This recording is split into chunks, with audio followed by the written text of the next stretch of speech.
लाडकी बहीण योजना लाडक्या ताईंनो breaking news समोर आलेली आहे। नवीन नियम लागू झाले अशा स्वरूपाची मोठी बातमी समोर आलेली आहे। नेमकी बातमी काय आहे, कोणते नवीन नियम लागले आहेत, तुम्हाला 8वा हप्ता कधी भेटणार आहे, या नवीन नियमानुसार तुम्हाला 8वा हप्ता भेटणार का, नेमकी काय बातमी आहे, सगळ्या गोष्टी तुम्हाला सांगणार आहे। तर बघा, 20,000पेक्षा जास्त उत्पन्न तुमचं आहे का, याच्याबद्दल एक मोठी बातमी समोर आलेली आहे। त्यानंतर ई-केवायसी करावी लागणार का, किंवा ई-केवायसी केली नाही तर तुम्हाला या ठिकाणी हप्ते भेटणार का नाही, याबद्दल एक मोठी बातमी समोर आलेली आहे। त्यानंतर 8वा हप्ता तुम्हाला यानुसार मिळणार आहे का नाही, ही बातमी पण समोर आलेली आहे। आणि त्यानंतर गॅसचे हप्ते या ठिकाणी वाटपाला सुरुवात झालेली आहे। लाडक्या ताईंनो, गॅस योजनेचे पैसे या ठिकाणी तुम्हाला आता मिळणार आहेत। सर्वात मोठी बातमी या ठिकाणी समोर आलेली आहे, ते देखील तुम्हाला मी या व्हिडिओ मध्ये सांगणार आहे। त्याच्यामुळे सर्व माता भगिनींना माझी विनंती आहे की व्हिडिओ सर्वांनी शेवटपर्यंत बघा, खूप महत्त्वाचा व्हिडिओ असणार आहे। लाडक्या ताईंनो, तुमची लाडकी बहीण योजना चालू ठेवायची असेल तर हा व्हिडिओ शेवटपर्यंत बघायचा आहे। खूप मोठी बातमी समोर आलेली आहे। लाडकी बहीण योजनेचे काही नवीन नियम आलेत का, हे नवीन नियम तुम्हाला लागू होणार आहेत का,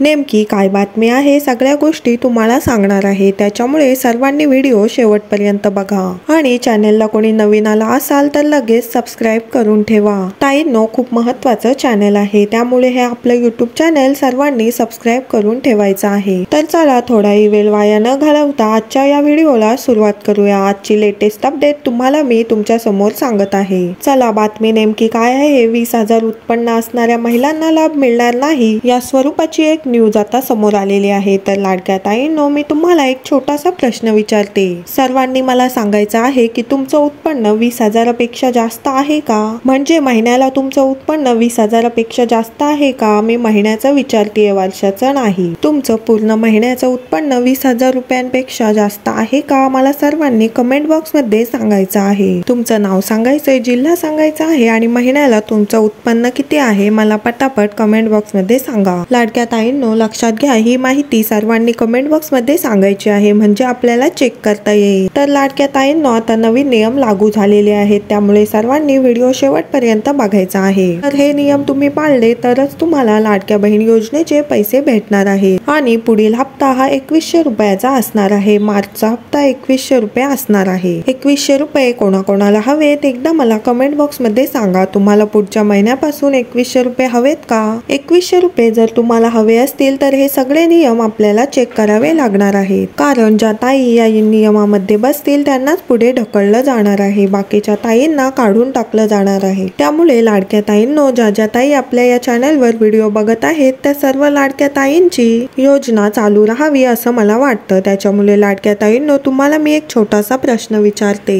तुमच्या कुटुंबाचं उत्पन्न 20,000पेक्षा जास्त आहे का, महिन्याला 20,000पेक्षा जास्त तुमचं उत्पन्न आहे का, एकदा मला कमेंट बॉक्स मध्ये सांगायचं आहे। त्यानंतरची बातमी बघूया। तर लाडकी बहीण योजनेत आता नियमांची कात्री लागलेली आहे। उत्पन्नाच्या माहितीसाठी सरकार आता आयकर विभागाची मदत घेणार आहे, या स्वरूपाची या ठिकाणी बातमी आहे। जर तुमचं उत्पन्न महिन्याला 20,000पेक्षा जास्त असेल तर लाभ तुम्हाला मिळणार नाही। लाडक्या ताईंनो, जर तुम्ही अटीमध्ये बसत असाल तर 100% गॅरंटी देऊन सांगते, तुमची लाडकी बहीण योजना बंद पडणार नाही। लाडक्या बहिणींनो, जर तुम्ही पात्रतेमध्ये बसत असाल तर तुम्हाला कोणीच काढू शकणार नाही। लाडक्या ताईंनो, जर तुमच्याकडे रेशन कार्ड असेल, पिवळं रेशन कार्ड किंवा केशरी रेशन कार्ड असेल तर बिनधास्त राहा। कितीही नियम येऊ द्या, कोणता पण नियम येऊ द्या, किती पण अटी लागू द्या, काही काळजी करायची गरज नाही। लाडक्या ताईंनो, तुमच्याकडे पिवळं रेशन कार्ड आहे का किंवा केशरी रेशन कार्ड आहे का, मला कमेंट बॉक्स मध्ये सांगा। पिवळं किंवा केशरी रेशन कार्ड असेल तर काळजी करायची गरज नाही, बिनधास्त राहा, तुम्हाला तुमचे पैसे भेटणार म्हणजे भेटणार। लाडकी बहीण योजनेचा हप्ता 100% भेटणार म्हणजे भेटणार।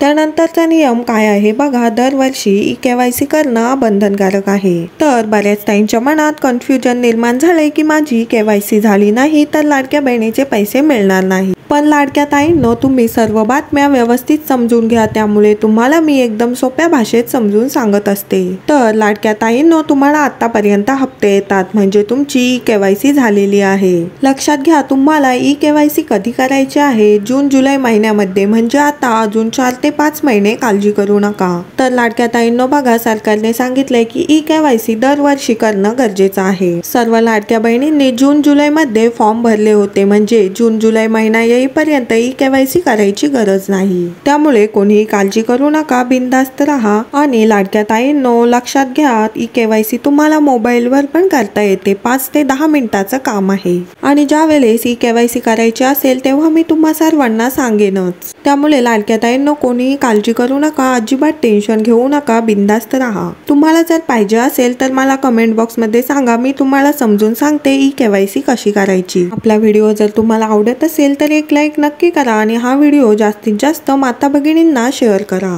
आणि चॅनलला कोणी नवीन आला असाल तर लगेच सबस्क्राईब करून ठेवा। भेटूया पुढच्या व्हिडिओमध्ये अशाच एका नवीन अपडेटसह। तोपर्यंत धन्यवाद।